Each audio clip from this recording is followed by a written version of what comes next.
The following story is written by Nunes. Nothing scares me.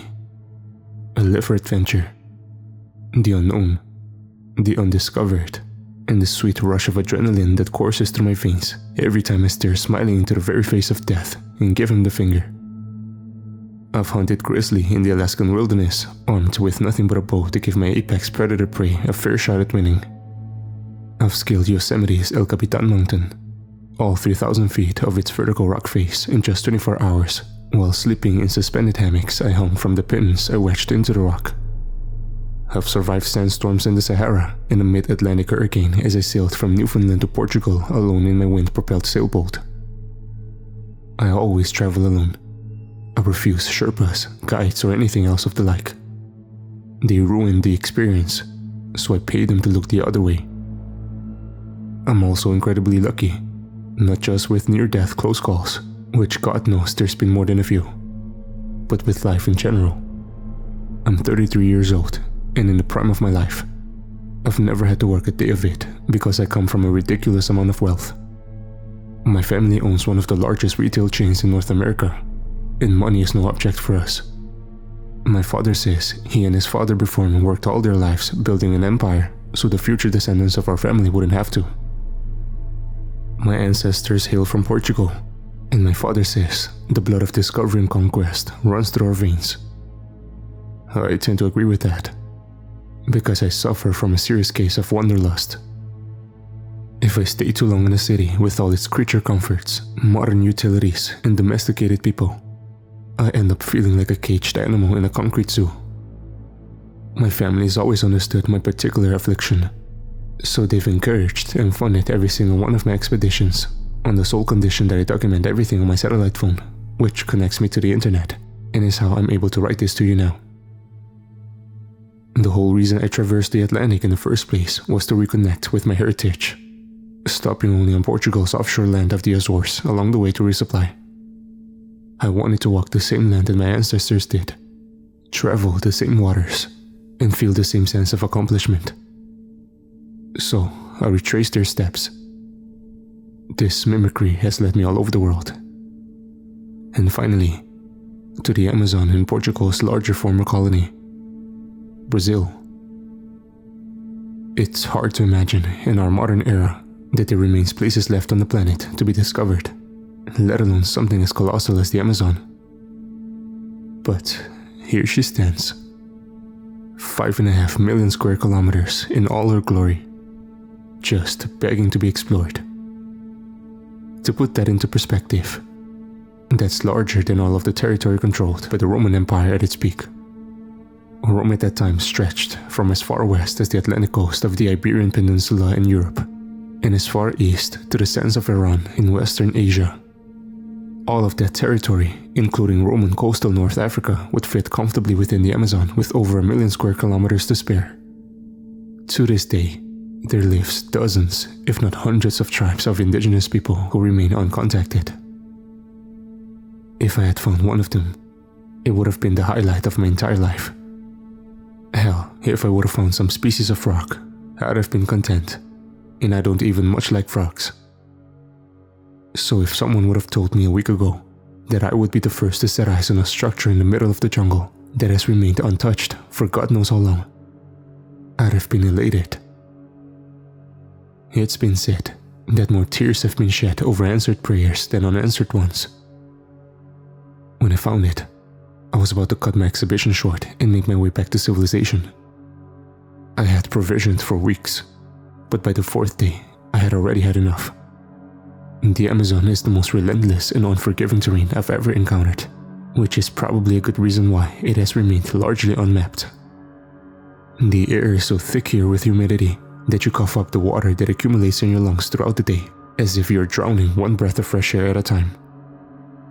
When the air itself is wet, so is everything else, and if you're not careful, the very ground you walk on, firm and steady with one step, will swallow your leg to the ankle with the next, and hold on tight with shackles of mud as dense and dark as clay.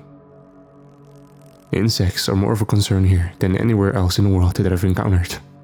And I don't just mean the large venomous kind, like spiders or centipedes. These creatures are deadly, A single bite from either would likely spell the end of my life out here with no medical attention. But they have no reason to bite you. They don't see you as prey and actively go out of their way to avoid you. The mosquitoes are an obvious choice because they're everywhere. They loom in the air like fog, and every single one of them carry the risk of sickness or infection. They buzz in your ears in that startling way that causes you to jolt and slap hard at your skin. Though it hardly matters, because every single one of them that you kill is waiting to be replaced by 100 others. All the stagnant water here is ideal for their procreation, and the putrid smell of that bacteria is overwhelming and hangs heavy in the air alongside them. Zika, dengue fever, malaria, and Lord knows what else is a concern, of course. But I've taken the appropriate precautions and vaccinations before coming here. I expected them. I didn't expect the goddamn ants. I swear, I've never given the insect a second thought in my life until I got here. Hundreds of different types of the most aggressive, vicious, hostile little assholes I've ever had the displeasure of encountering.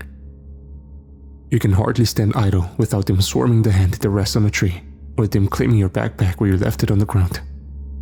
Red ants, army ants, bullet ants, each one of them more terrible than the last. My heart nearly stopped completely when one of the latter found its way into my boot through an opening where my pant leg untucked. A sting from one of those, and the victim can only wait it out and writhe on the ground in an agony that builds in crescendos over the course of several hours. It's what I've been told anyway. I have no interest in finding out for myself. Another thing that cannot be ignored is the noise. You'll find no stillness here. Every square foot of this jungle is teeming with life and commotion.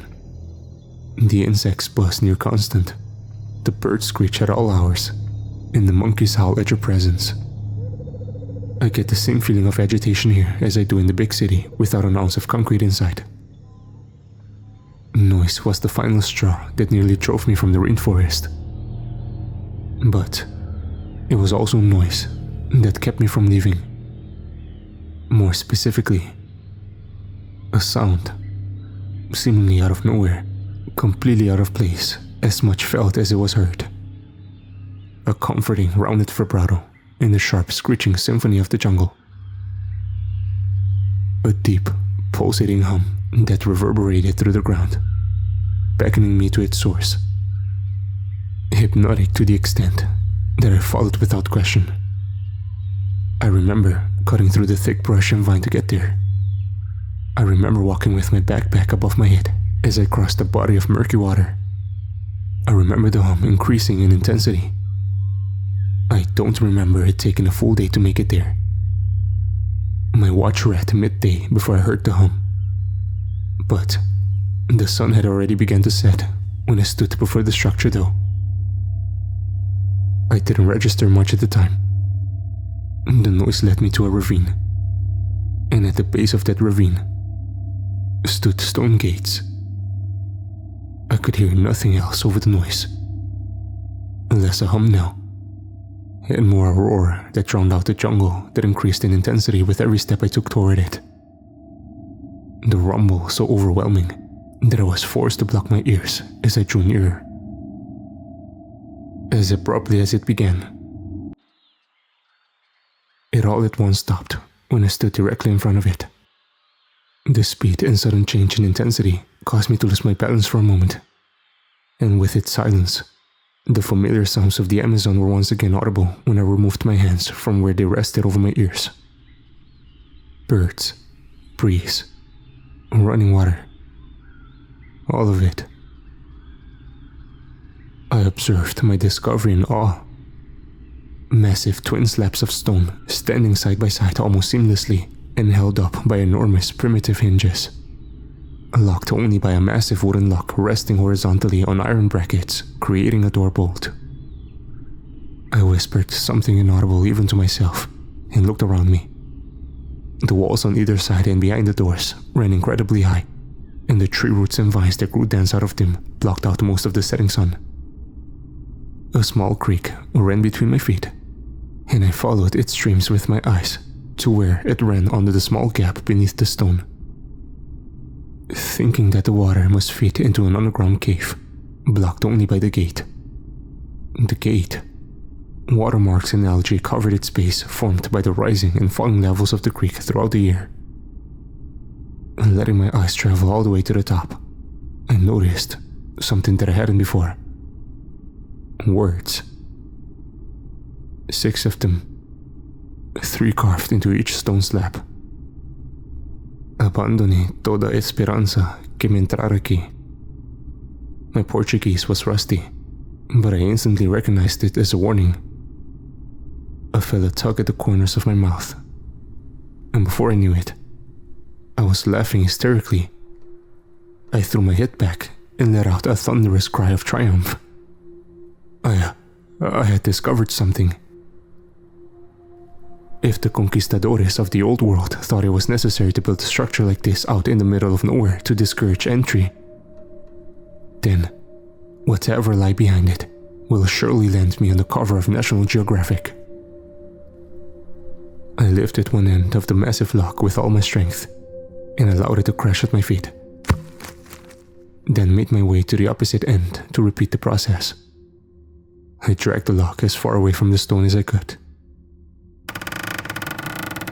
The hinges screamed as they moved for the first time in centuries, and I screamed with them from the exertion it took to put them in motion. When the doors were ajar, I stood before them doubled over and panting, watching as the sweat from my face dripped into the stream and flowed into the entrance. I gazed into it, shaking my head and squinting at the light. Of all the things I was expecting behind those doors, a valley was not among them. Daylight had already faded into blackness behind me, but before me within the entrance, a glow emitted like unobstructed moonlight. I straightened, walking right up to it, and breathed deeply as I passed its threshold. The breath I drew was refreshingly free from humidity, clean, and somewhat cool. The moon overhead was indeed unobstructed, and its light shone brightly in tandem with the constellations that littered the heavens. Hundreds, if not thousands of yellow fireflies scattered around the landscape, mimicking the shimmering stars with soft bioluminescence. The reflection of the moon on the rushing water of the creek was sparkling in competition. All of this creating the most breathtakingly beautiful scene I've ever had the pleasure of witnessing. The valley was vast, but its borders were visible. Its 50 or 55 acres, guarded by mountainous walls on all sides like a crater. I walked, mouth open at the wonder of it all. Everything here seemed out of place for South America. The climate, the trees, the bloody grass, all of it. What I found exactly, I still wasn't sure. A different ecosystem that seems to have evolved independently from, yet still deep within the rainforest. I named it Eden, because I thought Paradise Found would make a hell of a headline. I walked around the valley, taking in the majesty of this place, the cool breeze on my skin and the sweetness of the air, until I finally removed my gear from my aching shoulders and lay it on the bank of the creek. Sprawling myself next to it on the cool grass, gazing up at the spectacular night sky grinning. For the first time since I stepped foot in this godforsaken place, I drifted off to sleep. Deeply and uninterrupted. I awoke to nothing. No squawking parrots, no buzzing insects, no noise. Only the comforting sound of the creek filled the air, and I made a silent prayer for anyone listening for that. The sun shined merrily in the blue sky, so I took this opportunity to retrieve my solar panel from my backpack to charge my phone. I took in my surroundings for the first time in the light of the day to appreciate the stunning array of color this Eden offered. From the vivid evergreen pasture on the ground to the crystal blue of the sky, and everything in between was magnificently vibrant.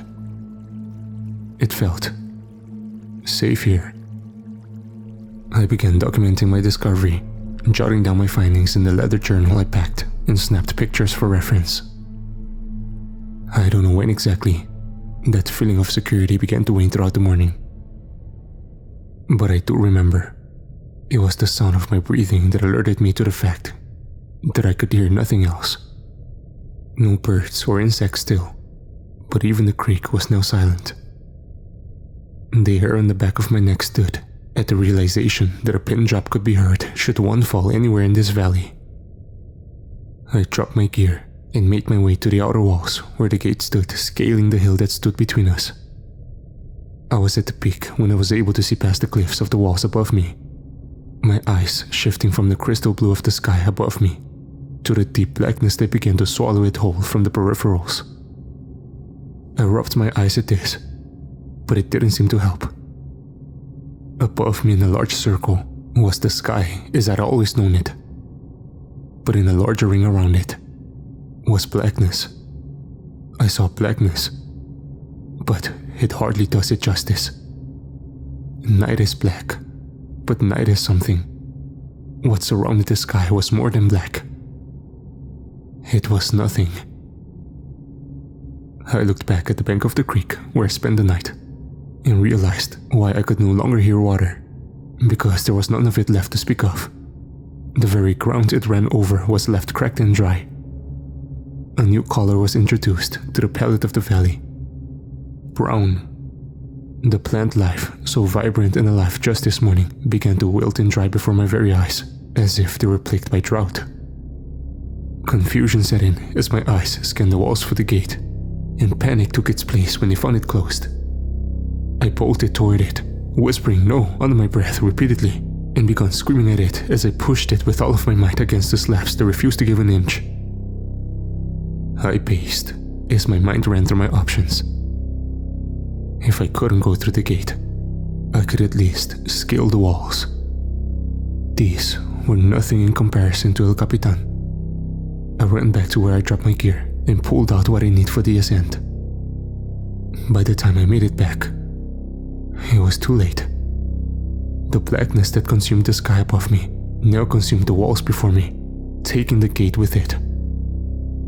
I stood there for a long while, staring into the abyss, shaking my head in an attempt to wake from this nightmare, until I realized that meant that the blackness was still moving.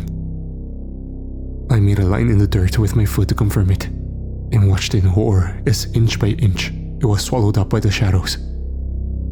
I jogged around the perimeter, looking for the opening I'd never find, my heart sinking at the realization that the void was closing in from all directions like a cylinder or a noose.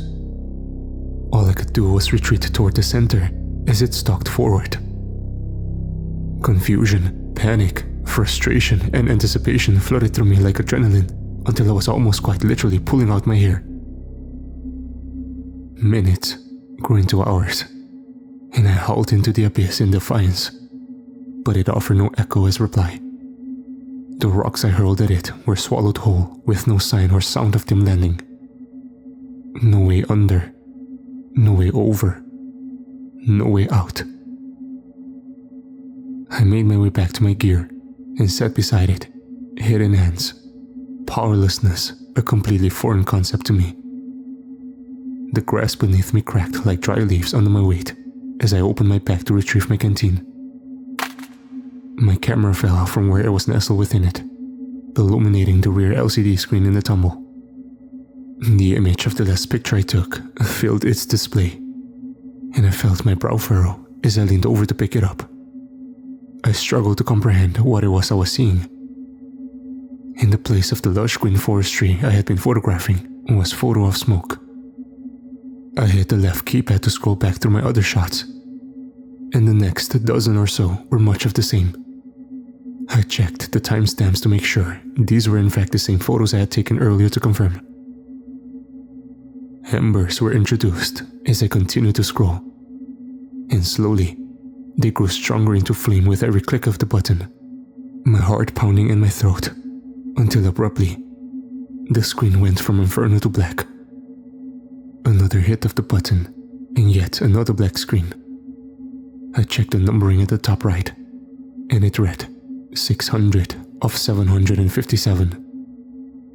Another click, and the monitor remained black, but 600 fell to 599. It was at the 546th shot when I saw it. 2 yellow specks of light in the distance of the photo. The next 5 clicks brought them slowly closer. The 5 that followed after that introduced more pair of yellow light until the screen was shimmering as if I'd taken a picture of the clear night sky. It was only as the original pair grew ever closer to my camera that I registered what I was looking at. Eyes. Thousands of pairs of them scattered everywhere, watching me from all angles in the darkness. And waves of chills ran through my body as I remembered my first night here. Fireflies. The final click of the button turned my screen a bright yellow altogether, as if one of the eyes were pressed up close against the lens. I squinted at the brightness, realizing for the first time just how dark my surroundings were becoming. I looked up, and all I could do was watch as bit by bit the blackness eclipsed the sun above me, the light growing fainter, until altogether I was plunged into darkness. It's been 19 hours since then, and my phone's battery reached 2% at the end of my typing this, and with no sun left for my solar panel to source, I fear this is my final word. I watch as my leather journal burns in the fire that I've made to ward off the cold. I observe as the light it's emitting is absorbed by the void no bigger at this point than my own arm span. The hum I first heard in the Amazon comes and grows louder than ever, making it difficult to think. What happens when it closes in? I can't be sure. As it pulled out another object from my back to burn, an ant from the Amazon ran from where I was taking refuge within it, and the sight of another living creature filled me with more joy than I can put into words. I try to make him stay. I try to prevent him from scurrying off into the blackness, throwing myself on the ground, stretching my hand out to catch him. I failed. I couldn't help but weep like a child at this abandonment. Just a day ago, I wished death on every single one of them that resided in the jungle. And now, I'd give anything to be kept company by one, to not have to face this alone. 1%. To my family, take care of each other. I love you all more than anything, and I'm sorry that I'm forced to leave you. Dad, I promised you that I would never let you outlive a child. Forgive me. Don't come looking for me. Don't come looking for it. I found something out here in the jungle. What it is, I don't know. But I've heard it is said that hell is a culmination of everything that you fear most. And as I stare into the nothingness that surrounds me, I can't help but laugh out loud. Because there's not a goddamn thing in this world that I'm afraid of. But nothing scares me.